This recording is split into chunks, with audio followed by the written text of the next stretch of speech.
love a Starbucks Frappuccino? In this video, I'm going to show you how to make one out of fondant.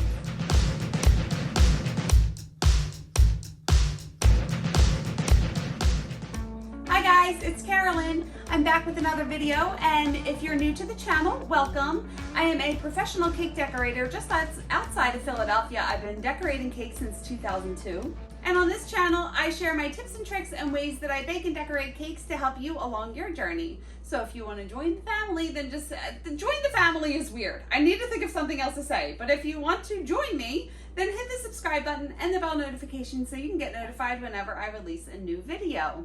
So I am making a cake right now for a 13-year-old who happens to love a lot of different things. And one of the things I'm putting on there is a Starbucks Frappuccino, which I used to be totally addicted to them, and I've had to wean myself off because of all the carbs, but anyway.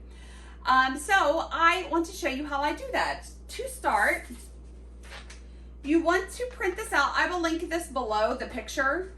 You want to measure the side of the cake that you're putting it on, and then print it out the size that you want. I needed it to be 5 inches high, so that's how big this is. And also, for the Starbucks logo on here, since it's so tiny, I had to print an edible image of it. I didn't show you that process in this video, but I can link below how I print edible images and how I use them so you can see the whole process I do for that. So if you want to see how I make this Starbucks Frappuccino, then here comes the video. I don't know if I like here comes the video, but I don't like so just keep on watching, so I need to think of something else to say. To start, I measured the side of my cake and I wanted this to be at least 5 inches tall, so I printed it out the size that I wanted it to be. I have a cutting board here. I always keep a wet paper towel folded up in the corner so I can wipe my X-Acto knife off as fondant starts to stick to the knife. I have an X-Acto knife. I have a Dresden tool, which is my favorite tool. It's curved on each end, and then one end comes to a point and one end is more flat, and I just really love this tool. And I have a needle tool. Sometimes I use this. I like to have it handy. And a little bit of water and a paintbrush, just in case. These are all the things that I always have when I make two-dimensional figures. I always roll out my fondant with a little bit of Tylose powder. A little bit goes a long way with this, so you only need a little sprinkling, especially if you're rolling out something that like this small. You only need a little bit of it. Knead it into the fondant, and then roll the fondant out and let it sit for about 20 minutes so it can start to stiffen and hold its shape. I can link all of this stuff below. I'm making a caramel rather than a mocha. So I have this tan fondant, and what I did, I rolled it out about 1/4 of an inch thick, not very thin, because I want to be able, I just want it to be a little thicker. So I rolled out the tan and also white, about the same thickness. And I let it sit, so it's pretty stiff and it's going to hold its shape. And I also rolled out a little bit of green for the straw. This is just cornstarch that stuck to it. I can wipe that away. But the green is still the same thickness as well. I'm gonna put my picture on top of the fondant and trace this with my Dresden tool. Now when I put this down, I wanna make sure that it's totally covering the fondant. I've done this before where I place the picture in the wrong spot and start to trace it and the picture's not on the fondant. So just place it down and make sure that it's covered. Good. So I'm going to take, I like to use the flat end because the pointy end tends to poke through the fondant. I'm going to use the curved end of the flat end and just trace the outline of the bottom section.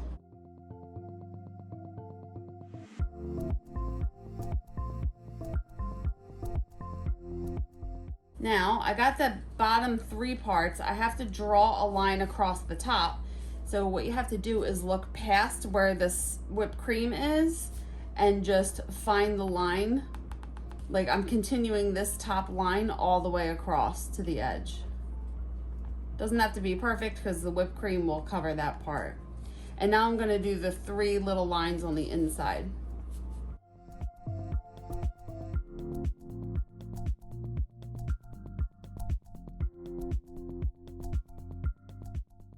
And then since I'm gonna put a Starbucks, I'm gonna do an edible image here. I'm just gonna do a little circle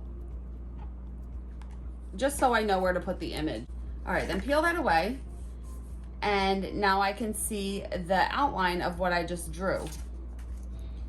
What I want to do is take my Dresden tool and make the lines in the middle a little deeper. I don't really have to worry about the outer line.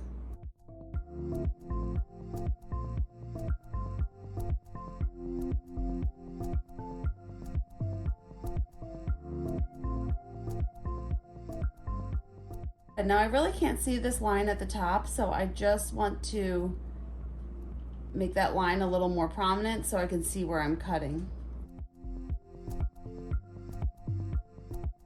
And then just take your X-Acto knife and cut the outline out.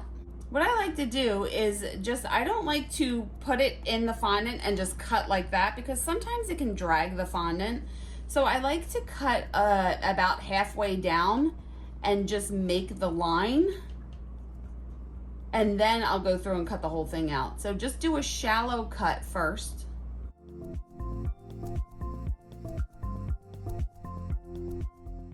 And I always keep the picture here for reference. I can see that it's coming in a little bit at the bottom, so I want to make sure that I get that little minor detail.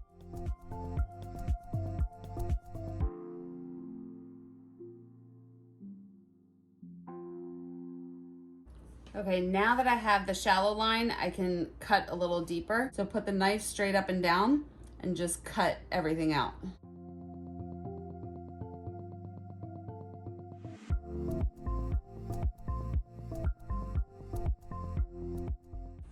Now after you cut, there's gonna be dirty edges here. They're not clean. So what I like to do is just take my finger, smooth out all the edges that I just cut, and make everything look pretty. So there's no pieces of fondant just sticking out anywhere. And grab my Dresden tool so I can get into little edges. And this is an important step. It takes a little while longer, but it really does make everything look a lot nicer. Okay, there is the cup. And now we will do the whipped cream.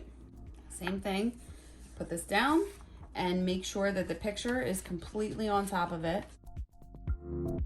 I'm gonna trace the black line. I'm not gonna trace this outer little white line here. So I'm gonna trace the outside edges of the black line and then do the inner details.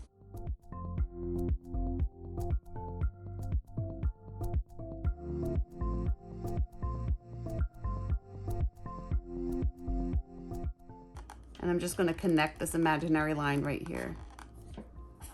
Okay, and now do the inside detail, making sure that you got all the lines. Peel it away. A lot of times before I peel it away, I like to keep the paper in place and look just to make sure. And then sometimes I see that I forgot a line and I can put it right back where it belongs instead of lifting it up, because now that I lifted it up, I don't know where to put it back in case I forgot a line. And same thing, keep the picture for reference. And I'm just going to take my tool. I'd like to use the flatter end. You can use whatever end you want. Try to make sure that you're not poking a hole in the fondant, and then just make the lines a little more prominent.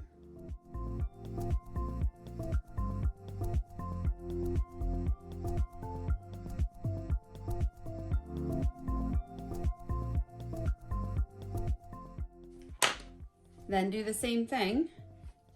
Take your X-Acto knife, make a shallow cut around the outside, and then cut it the whole way out, holding the knife up and down.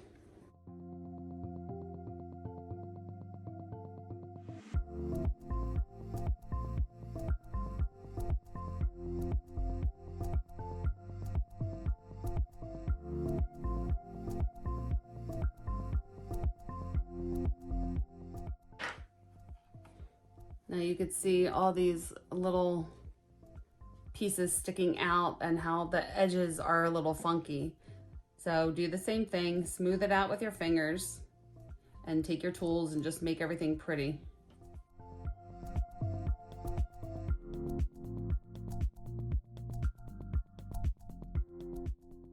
I just want to make these lines a little deeper. So just get it to the look that you want. Sometimes you don't want the lines as deep. Sometimes you want them to be shallow. This flat part sits flush with the top of the cup, and then these pieces kind of sit over. So it's going to go on like this. So if you want to, you can always cut a piece of the cup out and let this sit even, but I don't think it's necessary. Okay. And now I am going to dust. So to do this, to bring out the color, I have some dark chocolate and some chocolate petal dust. Corona, stinking Corona, made global sugar art, shut down. I could try to find something similar to these and link these below. I really miss this place because I shopped there for 15 years, but anyway.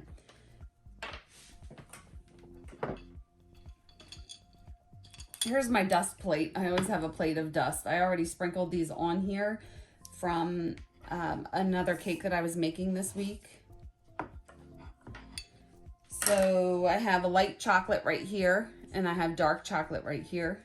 I'm really not going to need the terracotta or the black. And I have a couple different brushes. You just have to find ones with small heads on it. I think I cut this one down to make it a little smaller so I can get into little grooves. But these are the brushes that I like to use to dust. I'm going to take the smallest one, dip a little bit in the chocolate and the dark chocolate. So I'm just going to mix the two colors together, tap it off, and then I'm just going to basically color in those lines that I made. So wherever you put the brush down on the fondant first is going to leave the most color. That's why I try to tap as much off as I can. Go in with a light hand and then press down. So it's better to keep having to add some on because it's difficult to take it away once it's on there.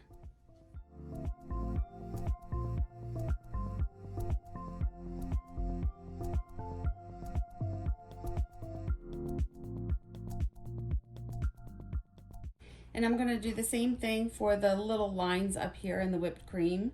Maybe I'll use a little dark chocolate for that. Going in with a light hand and just starting to add a little color.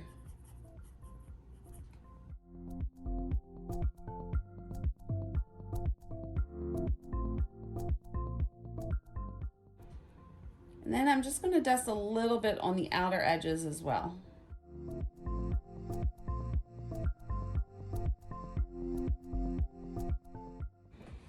And I'm just going to pick this up and dust a little bit on the sides as well because you're going to be able to see this part from the top.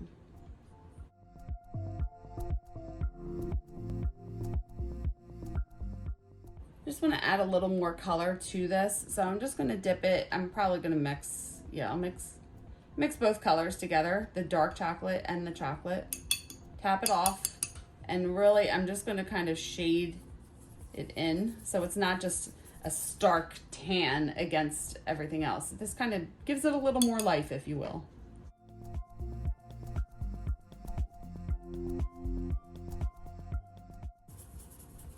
There. Now it looks like it has a little more life to it. And now I want to see how big I'm going to have to print out this edible image. So I have a little ruler here, and it looks like it is 1 1/4 inch tall and wide. So I'm going to go over to my printer and print out the edible image.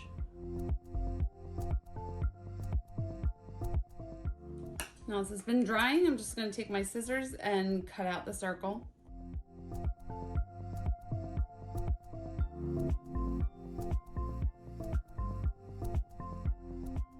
I have a little piping gel. This is actually, I've been putting Wilton piping gel in the CK container because I love this container. The container that the Wilton stuff comes in is not this good.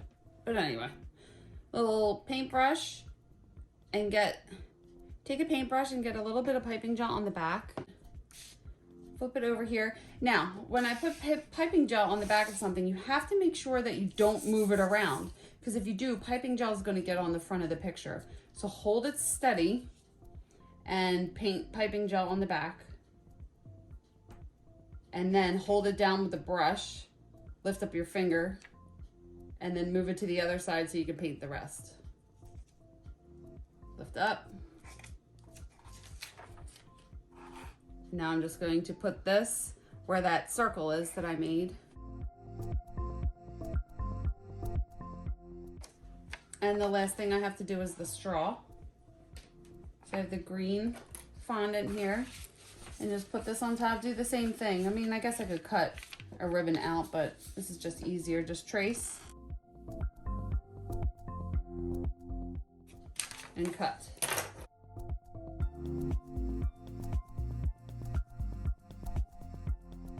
Smoothing the edges. And make this look a little more straw-like. I'm just gonna press the top down a little bit. And that'll go here. And there is your Starbucks Frappuccino ready to go on your cake. So here you go, here is your Starbucks Frappuccino ready to go on your cake. I actually am not ready to put it on the cake yet, so instead of letting it dry flat, I have a 6-inch cake dummy here.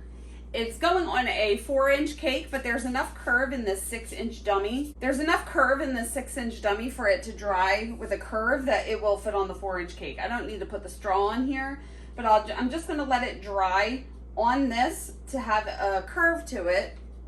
And I have 2 little push pins in the bottom so that this won't slide around as I set it down to dry. So basically, I do all of my 2D figures like that, my 2D decorations. You print it out the size that you want, roll out the fondant, trace it, and color it in, and it looks pretty amazing. I think that's it for now. If you have any questions, leave them below. I will get back to you as soon as I can. I try to check my YouTube comments once a day in the morning before I start to work. And please like this video if you liked it. It really helps out my channel. Hit the subscribe button if you haven't already and you want to see more videos like this. And you can follow me on social media. I am on Facebook and Instagram, and I have my website. I will link all of that below. Thank you so much for watching the video, and I will see you on the next one. Bye.